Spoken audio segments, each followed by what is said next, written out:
Mensekind, waar is jy?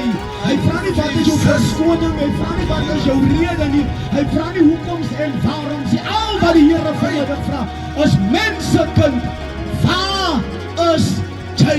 Nie julle nie, nie ons nie, maar die Here wil weet, waar staan jy vanmiddag saam met die Here? En ek wil bid, wanneer die dag sal afsluit, wanneer die naweek sal verbygaan, dat hy sal vrede vind met die Here.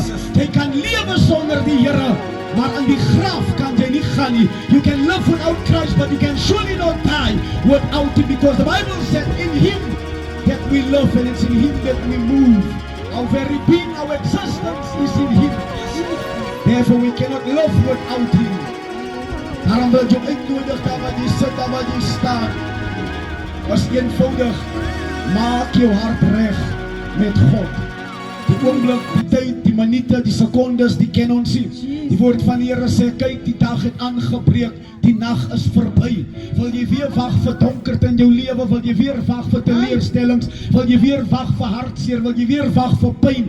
Wil jy weer wag vir die dood, voor jy jou hart vir die Here gee? Die Bybel sê, staan op vanmiddag, daar waar jy sit, en word verlig, want jou lig het gekom. Jy het 'n keuse vandag, of jy die waarskuwing van die Here nie wil ag gee nie. Die Bybel sê in die dae vandag, laat my dink, hy sê it will be like in the days of Noah. People they will marry, people they will have parties, people they will enjoy, but they won't hear the trumpet sound.